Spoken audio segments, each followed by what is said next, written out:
안녕하세요. 역대하 10장 시작합니다. 이제 솔로몬은 죽고 솔로몬의 아들 르호보암이 왕이 되었습니다. 르호보암은 모든 지파의 지지를 얻기 위해서 북쪽 지파 장로들의 집합 장소인 세겜으로 갔습니다. 그곳에는 솔로몬 시절에 아히야 선지자가 10지파의 왕이 될 거라고 예언했던 느밧의 아들 여로보암도 이스라엘 장로들의 호출을 받고 솔로몬을 피해 숨어 있었던 애굽에서 돌아와 세겜에 있었습니다. 솔로몬은 7년 성전 건축 외에도 13년 왕궁 건축과 그 외 다른 여러 성읍들을 증축을 했었고 나중에는 여러 신당들까지 건축을 했습니다.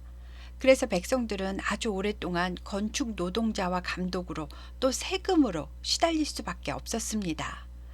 이렇게 백성들의 불만이 쌓여가는 상황에 솔로몬 왕은 죽었고 그의 아들이 왕이 되자 백성의 리더들은 르호보암에게 찾아가 이야기를 합니다. 당신 아버지는 우리의 멍에를 무겁게 하였으나 당신은 이제 우리에게 시킨 고역과 우리에게 메운 무거운 멍에를 가볍게 하십시오. 그리하시면 우리가 왕을 섬기겠습니다. 라고 했습니다. 르호보암은 3일 후에 답을 주겠다고 하고 돌려보낸 뒤 아버지 솔로몬을 모셨던 원로들에게 어떻게 하는 게 좋은지 물었습니다. 원로들은 백성을 후대하고 백성들의 요구를 들어주고 선하게 대답을 하면 그들이 영원히 왕을 섬길 거라고 말해 주었습니다. 르호보암은 또 자기와 함께 왕궁에서 친구처럼 자랐던 젊은 신하들에게도 똑같이 물어보았고 젊은 신하들은 내 새끼손가락이 내 아버지의 허리보다 굵으니 이제 나는 너희의 멍에를 더욱 무겁게 할 것이다. 내 아버지는 가죽채찍으로 너희를 치셨으나 나는 정갈채찍으로 너희를 다스릴 거다. 라고 대답하십시오. 라고 하는 겁니다. 르호보암은 원로들의 말을 듣지 않고 3일 후에 찾아온 백성의 리더들에게 젊은 신하들의 조언대로 포악한 말로 앞으로 나는 너희의 멍에를 더욱 무겁게 하고 정갈채찍으로 너희를 다스릴 것이다. 라고 대답을 했습니다. 그리고 이 일은 하나님께서 아히야 선지자에게 여로보암이 10지파의 왕이 될 거라고 말씀하셨던 그 일을 이루기 위함이다 라고 설명을 하고 있습니다. 여로보암은요, 솔로몬이 다윗성을 증축할 때 요셉 족속의 노역을 감독하는 자로 임명되었던 솔로몬의 신하였습니다. 르호보암의 말을 들은 이스라엘 방백들은 화를 내면서 백성의 말을 듣지 않는 다윗의 후손은 우리와는 상관이 없다. 이스라엘이여, 이제 각각 우리의 장막으로 돌아갑시다. 다윗의 후손 르호보암아, 이제 너는 너의 집이나 돌아보아라. 하며 돌아갔습니다. 이렇게 이스라엘 10지파는 르호보암에게서 돌아섰고 유다 지파와 유다 지파 땅에 속해 있던 베냐민 지파만 르호보암을 왕으로 섬기게 되었습니다. 그래서 르호보암은 무력으로라도 분열된 지파를 통일하고자 군사 18만 명을 모았지만 하나님의 사람 스마야 선지자가 와서 하나님께서 이스라엘 형제 지파끼리는 싸우지 말라고 하셨습니다. 이 일은 하나님께로 말미암아 생긴 일입니다. 라고 하였습니다. 이 일은 솔로몬의 우상 숭배에 대한 결과로 예정된 일이다 라고 말하는 겁니다. 그래서 르호보암은 전쟁을 하지 않았고 군사는 다 돌아갔습니다. 르호보암은 할 수 없이 자기 지파 유다 땅에 방비하는 성읍들을 건축하여서 국경을 든든히 하고 유다를 지키기 위해 노력합니다. 열왕기서에서는 르호보암이 아주 어리석게만 나오지만 역대기서에서는 이러한 상황이 솔로몬이 끝까지 하나님만 섬기지 않고 우상 숭배를 한 결과로 이런 일이 발생을 했으며 그 후에 르호보암은 유다 땅을 지키기 위해 노력하였다. 성읍들을 견고하게 하였고 성읍마다 지휘관들을 배치하고 양식과 기름과 포도주를 저축하고 저장하였으며 모든 성읍에 무기고를 두고 방패와 창을 보관하여서 만일의 사태에 철저히 대비하였다라고 말하고 있습니다. 유다 각 성읍들을 요새화한 것입니다. 돌아간 나머지 10지파는 여로보암을 왕으로 세우고 북이스라엘을 건립하였지만 베델과 단에 금송아지 제단을 세우고 송아지를 하나님으로 섬기게 하였기 때문에 북이스라엘 땅에 살고 있었던 제사장들과 레위 사람들은 자기 마을과 산업을 떠나서 여호와를 섬기는 르호보암에게 돌아왔다라고 설명합니다. 여로보암은 여호와의 제사장 직분을 해임을 하고 여러 산당과 순념소 우상과 자기가 만든 송아지 우상을 위해서 친히 자기가 제사장들을 세웠다고 합니다. 그리고 이스라엘 모든 지파 중에서도 마음을 굳게 하여 이스라엘의 하나님 여호와를 찾는 자들은 레위 사람들을 따라서 함께 예루살렘으로 이주를 하고 그들의 조상들의 하나님 여호와께 제사하고 자신들의 신앙을 지키기 위해서 자기 기업을 벌였답니다. 그래서 백성들이 3년 동안은 유다 나라를 도와서 솔로몬의 아들 르호보암을 강성하게 하였고, 백성들은 3년 동안은 다윗과 솔로몬의 길로 행하여 예배를 잘 드렸답니다. 르호보암도 많은 아내와 첩을 두었는데요. 솔로몬처럼 이방 여인과 결혼하지는 않았습니다. 르호보암은 아내 18명과 첩 60명을 거느렸고 아들 28명과 딸 60명을 낳았답니다.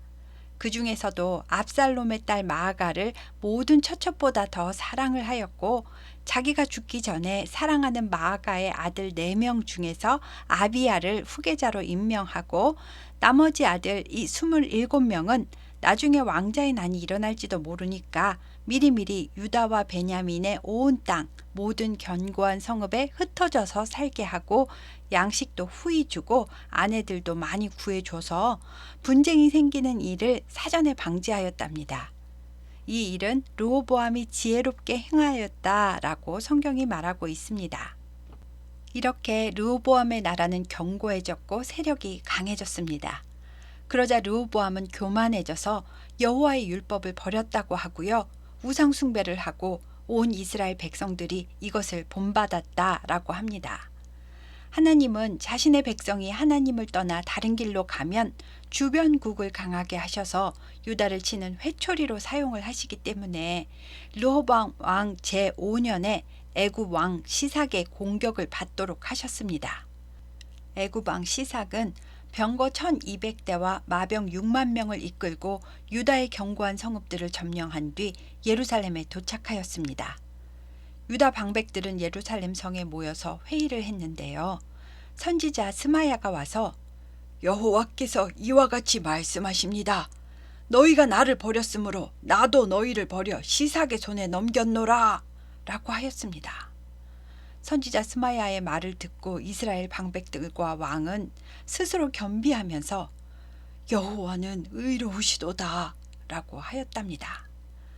여호와는 그 겸비함을 보시고 스마야에게 스마야야, 그들이 스스로 겸비하였으니 멸하지는 아니하고 저희를 조금 구원하여 나의 노를 시삭의 손을 통하여 예루살렘에 쏟지는 아니할 것이다. 그러나 그들은 시삭의 종이 될 것이고 나를 섬기는 것과 세상 나라들을 섬기는 것이 어떠한 건지 알게 되리라 라고 하셨답니다. 이렇게 해서 유다는 애굽 왕 시삭에게 성전에 있는 보물과 솔로몬이 만든 금방패도 모두 다 빼앗겼고요. 이때부터 애굽에 조공을 바치는 유다가 되었습니다. 하나님은 하나님 여호와만 섬기기를 원하십니다. 회개하고 스스로 겸비하면 용서도 해주시지만 우상 숭배에 대한 죄의 결과를 없애주시지는 않습니다. 르호보암은 여호와를 구하는 마음을 끝까지 굳게 하지는 못했다고 합니다. 르호보암은 41세의 왕이 되었고 예루살렘에서 17년을 다스리고 죽게 됩니다. 처음 3년은 여호와를 경외하였지만 자기 엄마가 암몬 사람 나아마였기 때문에 나중에는 암몬 신도 숭배를 했을 겁니다. 르호보암 왕은 58세에 죽었고 다윗성에 장사되었습니다. 그리고 북쪽 여로보암의 18째 해에 르호보암의 아들 아비야가 유다 왕이 되었습니다. 13장에는 아비야의 어머니가 미가야이고 기브아 사람 우리엘의 딸이다 라고 나와 있는데요. 11장에는 아비야의 어머니가 마아가이고 압살롬의 딸이다 라고 나와 있습니다. 원래 압살롬의 딸 이름은 다말이었잖아요. 이것을 종합해 보면 압살롬의 딸 다말은 기브아 사람 우리엘과 결혼을 하여 마아가라고도 불리는 미가야를 낳았고, 이 미가야가 아비야의 어머니인 겁니다. 르호보암 왕 때부터 북이스라엘과 남유다는 투닥투닥 전쟁이 있었고, 유다 왕이 바뀌자 북쪽 여로보암이 큰 용사 80만 명을 이끌고 남유다로 쳐들어옵니다. 그래서 남유다의 새 왕 아비야도 용감한 군사 40만 명을 택하여 싸움을 준비했습니다. 아비야는 베냐민 지파 경계와 에브라임 지파 경계의 접경지에 있는 스마라임 산 위에 서서 여로보암과 이스라엘의 무리들아 다 들으라! 이스라엘의 하나님 여호와께서 영원히 변하지 않는 소금 언약으로 이스라엘 나라를 영원히 다윗과 그 자손에게 주신 것을 너희도 알 것이 아니냐.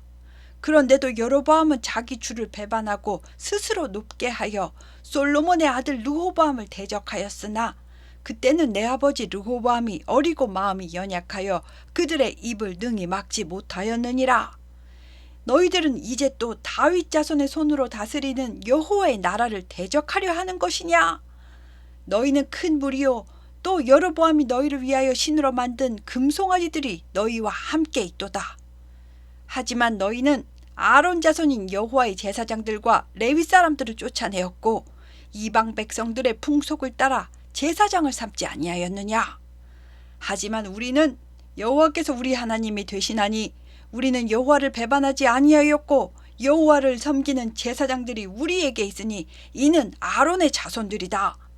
또 레위 사람들이 수종들어 매일같이 율법에 따라 하나님께 분향을 하고 여호와의 계명을 지키고 예배를 드린다. 하나님이 우리와 함께 하시며 하나님이 우리의 머리가 되신다 이 말이다. 그러니 너희는 이 전쟁이 하나님과 싸우게 되는 결과라는 것을 깨달아야 한다 라고 하였습니다. 하지만 군대의 수가 유다에 배나 많았던 여로보암은 아비야가 연설을 하고 있는 동안에 유다 진영을 포위하고 뒤에는 복병을 숨겨두었습니다. 유다 사람들은 급박한 상황에 처해진 것을 깨달았고 여호와께 부르짖으며 제사장들은 나팔을 불었답니다. 성경은 하나님께서 이 소리를 들으시고 여로보암과 온 이스라엘을 아비야와 유다 앞에서 직접 치셨다라고 표현을 하고 있고요. 엎드러진 이스라엘 백성이 50만 명이었다라고 합니다. 하나님의 치심으로 결국 북이스라엘은 항복하였고 남유다는 베델과 그 주변 동네를 빼앗았다고 합니다. 남유다가 전쟁에 이긴 이유는 그들 조상들의 하나님 여호와를 의지했기 때문이다 라고 하고요. 여로보암은 아비야 때에 하나님의 치심으로 죽게 되었답니다. 봐봐, 군사 80만 대 40만이라도 하나님만 의지하고 기도하니까 승리하잖아. 하나님의 도우심이 있어야 인간이 살 수 있는 거야. 북이스라엘 봐봐, 여호와를 배반하고 금송아지를 숭배하니까 어떻게 되었니? 결국 망하게 되는 거야 라고 계속 하나님 중심으로 이야기하고 있는 겁니다. 열왕기상 15장의 이야기에는 아비야가 다윗의 길로 가지 않았다고 표현하고 있는데요. 어쨌든 아비야는 여로보암과의 전쟁에서는 하나님을 의지하여 이겼고 아비야는 부인이 14명이었고 아들은 22명, 딸은 16명이었답니다. 하지만 아비야라고도 하고 아비얌이라고도 하는 르호보암의 아들은 3년밖에 다스리지 못하고 죽게 됩니다. 그리고 아비얌의 아들 아사가 유다의 왕이 되었습니다. 이 아사 왕은 여호와 보시기에 정직하고 선을 행하는 왕이었다고 합니다. 이방 제단과 산당들을 없애고 주상을 깨뜨렸고요. 아세라상을 찢고 백성들에게 조상들의 하나님 여호와께만 예배하도록 명령합니다. 또 유다 모든 성읍에서 산당과 태양상을 없앴고요. 하나님께서 아사에게 평안을 주셔서 그 나라가 그 앞에서 10년 동안 전쟁이 없이 평안함을 누렸답니다. 그런데 그 후에 구스 사람, 즉 애굽 사람 세라가 군사 100만 명과 병거 300대를 거느리고 쳐들어오는 일이 있었는데 아사는 이 대치 상황에 전장에 서서 여호와께 부르짖습니다. 여호와여, 힘이 강한 자와 약한 자 사이에는 주밖에는 도와줄 이가 없사오니 우리 하나님 여호와여 우리를 도우소서. 우리가 주를 의지하오며 주의 이름을 의탁하옵고 이 많은 무리를 치러 왔나이다. 여호와여, 주는 우리 하나님이시오니 원하건대 사람이 주를 이기지 못하게 하옵소서 라고 기도를 합니다. 여호와께서는 아사의 기도를 들으시고 구스 사람을 치셨고 유다는 도망가는 구스 사람을 그랄까지 추격을 하여 다 죽이고 많은 물건을 노략해서 예루살렘으로 돌아올 수 있었답니다. 전쟁에 승리하고 예루살렘 성으로 돌아오는데 하나님의 영이 선지자 오뎃의 아들 아사랴에게 임하셔서 아사랴가 아사 왕을 맞으러 나가서 이야기합니다. 하나님의 말씀입니다. 아사와 및 유다와 베냐민의 무리들아, 내 말을 들으라. 너희가 여호와와 함께하면 여호와께서 너희와 함께하실지니라. 너희가 만일 하나님을 찾으면 그가 너희와 만나게 되시려니와 너희가 만일 하나님을 버리면 하나님도 너희를 버리시리라. 옛적에 이스라엘에는 참신이 없었고 가르치는 제사장도 없고 율법도 없었던 적이 오랫동안 있었지만 그런 어려움 가운데에서도 여호와께 돌아와 하나님을 찾으면 하나님은 백성들을 만나 주셨다. 그때 온 땅의 주민이 평안하지 못하고 이 나라와 저 나라가 서로 치고 이 성읍이 저 성읍과 싸우며 피차 여러 가지 고난 가운데 있었던 것은 여호와께서 여러 가지 고난으로 요란하게 하셨기 때문이다. 여호와를 섬기고 율법에 순종하면 평화와 안정이 보장되지만 여호와를 버리면 패망과 전쟁이 기다리고 있다는 말이다. 그런즉 너희는 강하게 하라. 너희의 손이 약하지 않게 하라. 너희 행위에는 상급이 있음이라 라고 하였습니다. 아사 왕은 이 예언을 듣고 마음을 강하게 하여 우상과 우상숭배에 관련된 가증한 물건들을 유다와 베냐민 온 땅에서 없애고 또 아사의 아버지 아비야가 북이스라엘과의 전쟁에서 이기고 에브라임 산지에서 빼앗은 성읍들에도 우상을 없애는 작업을 했습니다. 또 여호와의 낭실 앞에 있는 여호와의 제단을 재건하였습니다. 그리고 유다와 베냐민의 백성뿐 아니라 에브라임과 므낫세와 시므온 땅에서 하나님을 섬기기 위해 이주해 온 자들까지 다 불러서 예루살렘으로 집합을 시키는데요. 아사 왕 제15년 셋째 달에 모든 백성들이 예루살렘에 모였습니다. 이 셋째 달은 양력으로 5월 6월에 해당이 되는데요. 오순절 절기에 맞추어서 여호와와 처음에 맺었던 언약을 새롭게 하는 것입니다. 아사 왕은 구스 왕 세라와의 전쟁에서 이기고 노략해온 물건 중에서 소 700마리와 양 7,000마리로 여호와께 제사를 지냅니다. 또 마음을 다하고 목숨을 다하여 조상들의 하나님 여호와를 찾기로 언약을 하고 이스라엘 하나님 여호와를 찾지 아니하는 자는 대소남녀를 막론하고 죽이는 것이 마땅하다 하고 외쳤습니다. 백성의 무리도 큰 소리로 아멘 하고 외치면서 피리와 나팔을 불며 여호와께 맹세를 합니다. 온 유다가 이 맹세를 기뻐하였고 백성이 말로만 맹세한 것이 아니라 마음을 다하여 맹세하고 뜻을 다하여 여호와를 찾았기 때문에 여호와께서도 그들을 만나주시고 그들의 사방에 평안을 주셨다고 합니다. 또 아사 왕의 할머니 마아가가 아세라의 가증한 목상을 만들었기 때문에 아사는 할머니의 태우 자리를 폐하고 그의 아세라 우상을 찢고 빻아 기드론 시냇가에서 불살랐습니다. 아사 왕의 마음이 일평생 온전하였고 그의 아버지가 구별한 물건과 자기가 구별한 물건 곧 은과 금과 그릇들을 하나님의 전에 예물로 드렸습니다. 그리고 이때부터 아사 왕 제35년까지 20년 동안 남유다는 전쟁이 없이 평화롭게 지냈답니다. 그런데 아사 왕 제36년에 북이스라엘 왕 바아사가 유다를 치러 올라와서 베냐민 지파의 성읍인 라마를 빼앗고 이 라마를 건축하여 요새화하고 사람들이 유다 왕 아사에게 왕래하지 못하게 막으려고 하였답니다. 아사 왕이 그동안은 하나님만 의지했었는데 20년 세월이 흐르는 동안 말년에 마음이 해이해진 것 같습니다.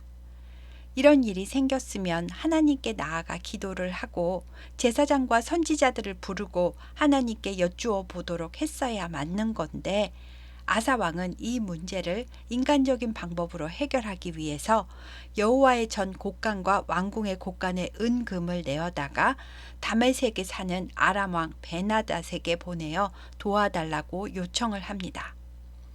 아람 왕 베나닷은 뇌물을 받고 북이스라엘 국고성들을 쳤습니다. 자기 나라 국고성들이 공격을 받으니까 라마에 있던 바아사 왕은 라마를 포기하고 자기 나라를 지키기 위해 북이스라엘 수도 디르사로 돌아갔답니다.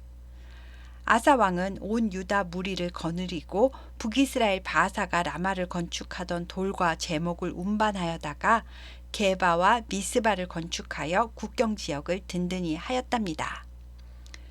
그러나 그때 선견자 하나니가 유다 왕 아사에게 나와서 왕이 아람 왕을 의지하고 왕의 하나님 여호와를 의지하지 아니하였으므로 아람 왕의 군대가 왕의 손에서 벗어났나이다. 옛날에 구스 사람과 룹 사람의 군대가 그렇게 크고 말과 병거가 심히 많았어도 왕이 여호와를 의지하였기 때문에 여호와께서 왕의 손에 넘겨셨던 일을 잊으셨습니까? 여호와의 눈은 온 땅을 두루 감찰하사 전심으로 자기에게 향하는 자들을 위하여 능력을 베푸시나니 이 일은 왕이 망령되이 행하였은즉 이후부터는 왕에게 전쟁이 있을 것입니다. 라고 하였습니다. 예전에 아사 왕이라면 여호와 앞에 회개하고 스스로 겸비하였을 텐데요. 아사 왕은 하나님의 말을 듣고 분노하여서 선견자인데 옥에 가두었답니다. 그 후 아사가 왕이 된 지 39년에 그의 발이 병들어 매우 위독했다는데요. 이렇게 아플 때에도 여호와께 구하지 않고 의원들에게 구하였답니다. 그리고 아사는 3년을 앓다가 왕위에 있은 지 41년 후에 죽어서 다윗성에 장사되었습니다. 병을 앓는 3년 동안은 그의 아들 여호사밧과 공동 정치를 하였고요. 아사 왕이 죽자 아들 여호사밧이 유다의 왕이 되었습니다. 이렇게 10장부터 16장까지는 르호보암, 아비암, 아사 세 왕의 이야기였습니다. 세 왕 모두 하나님만 경외하면 평화가 있었고 다른 길로 가면 전쟁의 고난을 겪게 되었다는 이야기입니다. 감사합니다.